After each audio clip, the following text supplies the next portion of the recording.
Hello and welcome. My name is Nelly. I am a psychologist and I'm very passionate about mental health advocacy.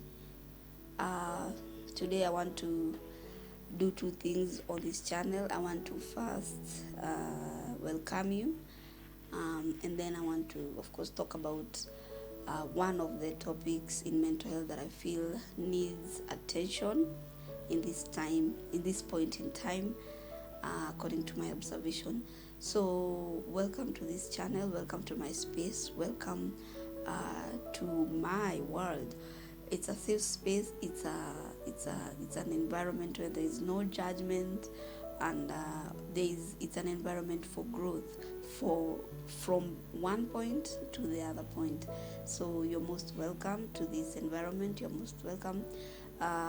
Feel free to share the content that you find on this platform, particularly on my channel, to anybody you feel might benefit from mental health, this kind of mental health conversations, because we are having these conversations boldly, and this has not been the same in the past times, because mental health has been a hush kind of topic, and people have not really understood why and how important it is to them. But I'm glad that people are having the conversation. There is awareness, and people are understanding that there's no health without mental health, and people are actually embracing and trying to understand why am I doing the things I'm doing, or how is this affecting me, and it's causing me to become dysfunctional, as a husband, as a wife, as a daughter, as a student, as an employee. And it's good to understand that mental health affects us in all spheres. It affects men, it affects women. So welcome to this space. Kindly engage me in the comment section. Let me know the topics you'd like me to look at in regards to mental health and lifestyle issues that are relating to wellness, and that will propel you to becoming a better you. Let me know that in the comment section. Also, you can discuss more and share your information or your experience with any of the topics that I talk about on this channel. So do that in the comment section. Also, subscribe, of course, for you to always follow everything that happens in this space. So consider sticking around, because I'm sure in the long run you will benefit from anything that you find in this space. Today I want to talk about a topic that I feel needs attention, and I want to talk about mental health in men. Not that I'm neglecting mental health in women. I am a woman. We both need mental health, but mental health in men is something that needs serious concern, and from the men themselves and from various stakeholders, various if it's at the workplace, men need to be looked at like people who also need attention when it comes to mental health, because we are used to women always being the people who are expressing themselves, and when men express themselves, they are seen as weak people. They are shunned away, and we don't want to see men weak. And it's very unfortunate that it is culture that has it has cultured the men to become this way.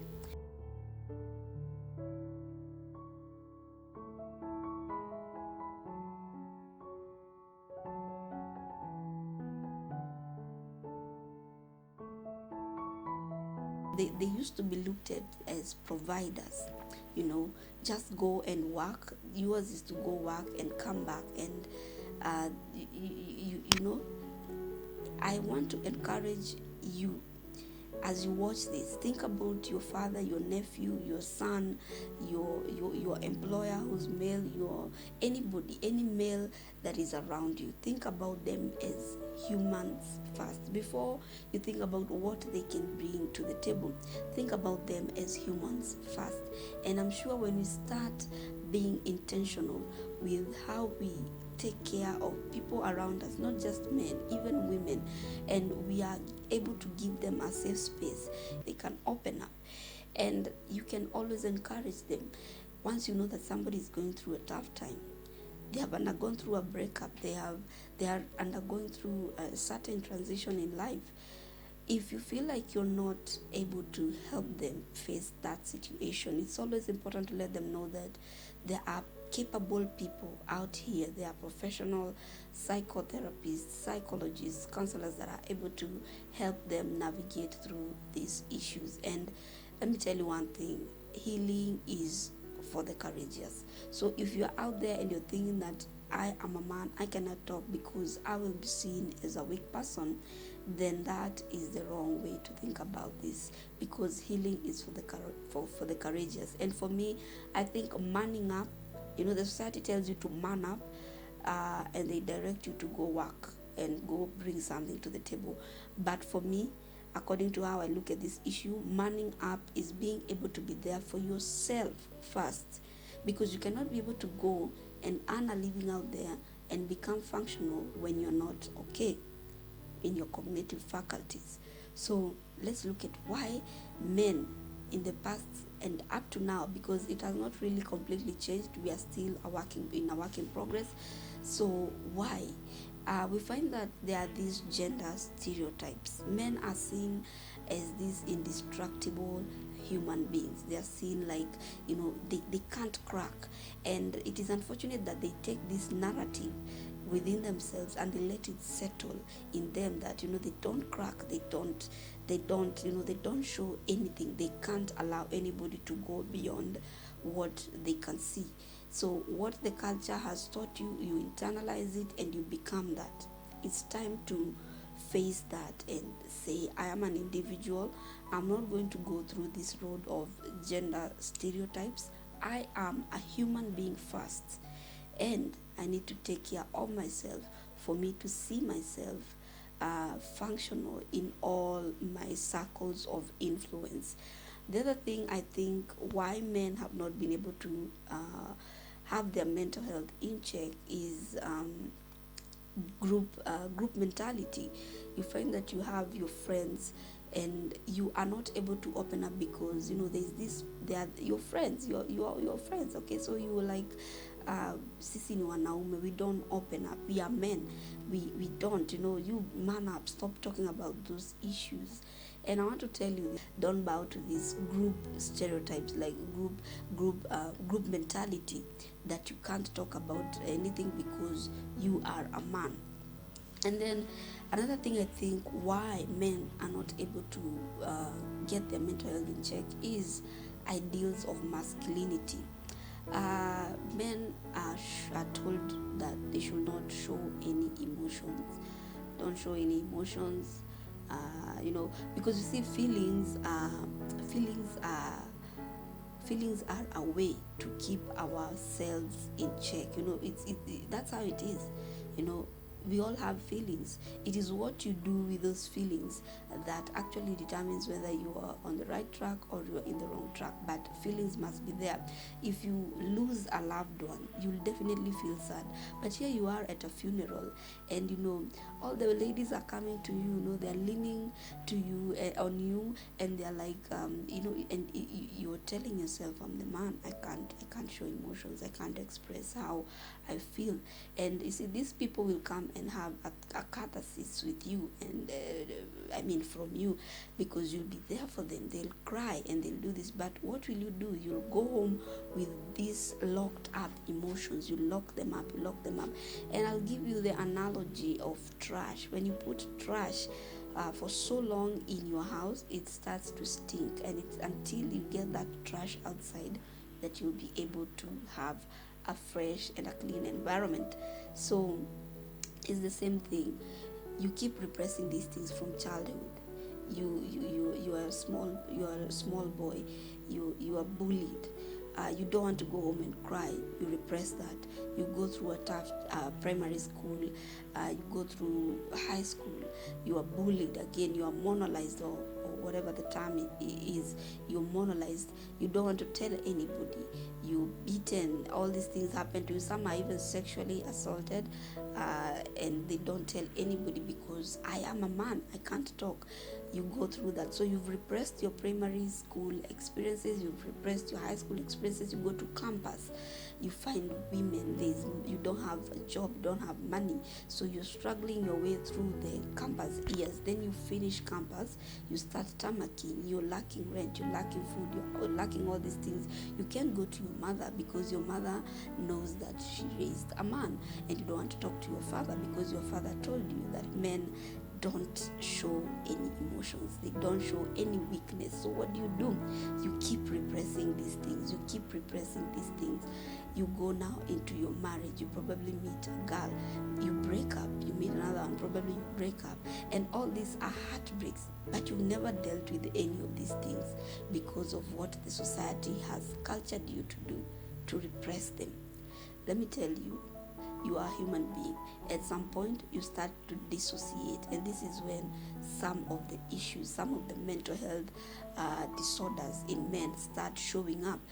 Some of them, you have depression, you have anxiety, general anxiety disorder, social anxiety, phobias, obsessive compulsive disorders, all these things. You have substance abuse, you have post-traumatic PTSD, because you see, even in childhood, some of the experiences that we go through, they come and show up in our adult self, and it is until we are able to go and tell a professional, or we go to an environment where we feel safe and you talk about some of the bad things that happened to us in childhood. Probably some of you faced very difficult you were beaten, you were sexually harassed, you never got, your siblings bullied you, you were bullied at school. Anything could have happened in your childhood, and everybody has undergone something in their childhood.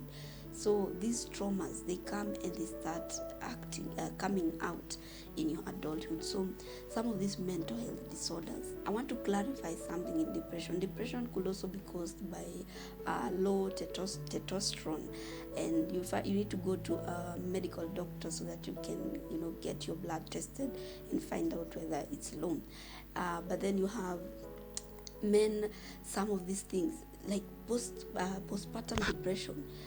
People don't think men actually go through postpartum depression, and they may not take them seriously, and they think because the woman carried the pregnancy, men have not gone through that. But let me tell you, there are some men who face this thing and they even cry by themselves, and they wonder, whom will I tell? Because it's a change, it's a transition.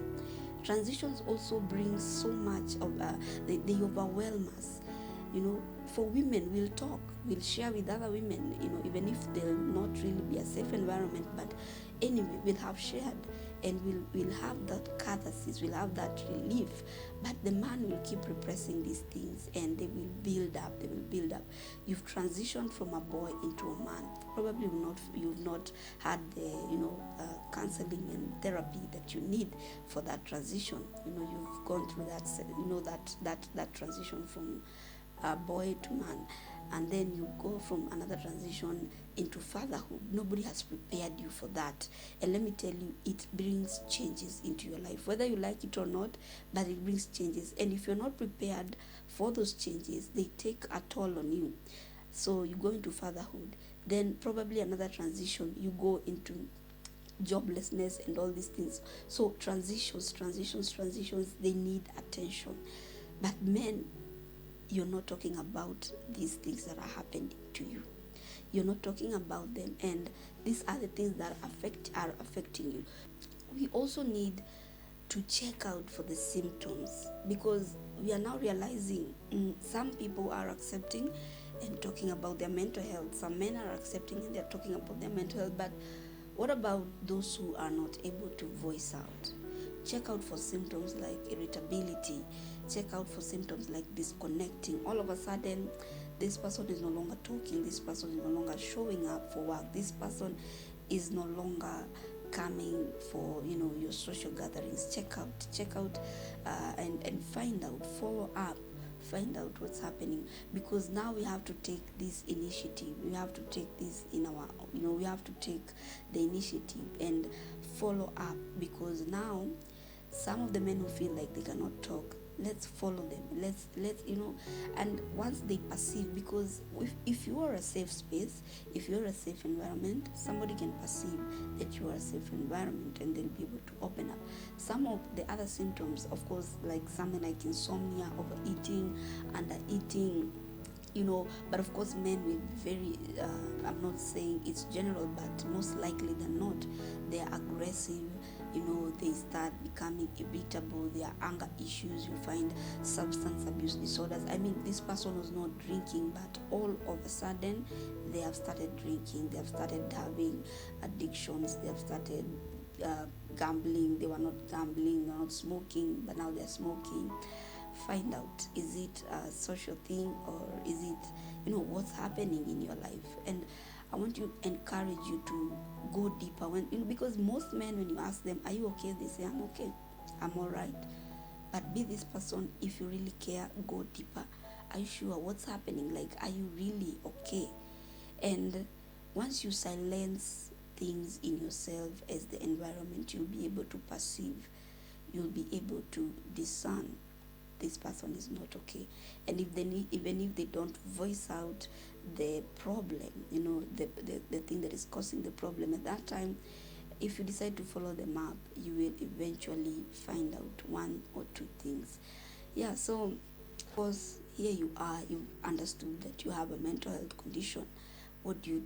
I would encourage you, get out of that group mentality. Understand that you are an individual. I know mwanaume ni kujikaza, or a man must of course be tough and all that, but really you are impressing the society at the expense of your own good, of your own health. You need to really face life as it is. Time is ticking, and you need to accomplish, you need to become self-actualized, you need to get to many places, you need to accomplish things, get your education, marry, start a business, get accomplished in, I don't know, whichever field that you are feeling that this is my field, I want to do this, or this is my goal, I want to do this. You need your mental health in check. And I know some of the people around you may not be trustworthy, but I want to encourage you, we are here as therapists. There are many others, there are male, there are female therapists, depending on what you want. Open up and don't die, because at the end of the day, you need to realize that you're human and you matter, not just because of what you bring to the table, not because you are a provider, and which is a good thing. Providing is a good thing, and but you matter as an individual, as human. And don't always listen to the group, because some people in that group are getting help, yet you are not getting help. Some of the ways that you can be able to manage your mental health, you can always join social support groups, and social support groups, there are different kinds. If it's substance abuse, there are those groups, and you can always, of course, get if you can always get into other routines. You can do sports, you can do all these things. You can always get professional help from a therapist, and you will be able to feel that you are in a safe place, because it's a confidential environment. What I'm trying to encourage you here is, don't be quiet with issues. Some of these breakups are tough. Some of these job losses are really tough, and you're lying to yourself when you tell yourself that I can be able to drink through this, I can be able to laugh through this. Yes, you can. If you're able to, that's really good for you, and I commend you for that. But if you are not able, there is no shame in seeking help. We are all in the journey of becoming a better self, becoming becoming anything that you want to become. So you will still be maintaining those points, and in fact I think they'll be adding up. So it's high time you sat down and ask yourself, how am I mentally, how am I doing? Because we're having these conversations. There's no shame in coming out and saying before it's too late that I feel like that breakup really hit me so hard, or this marriage, I feel there are issues that we need to talk about. So you can always do that, and there's no shame in that, because we can see you. We really can see you if you are able to come forth and voice out these issues. So we will always have these conversations. This is the first on this space, but we will always come back and look at emerging issues and highlight different aspects relating to this kind of mental health in men. And you can always highlight the comment section what in particular we can narrow down, and I'm sure we have started a journey towards healing, towards self-fulfillment, self-actualization, and all those good things that you really want from life. And they all start from how you think and from how you're able to perceive and interpret things.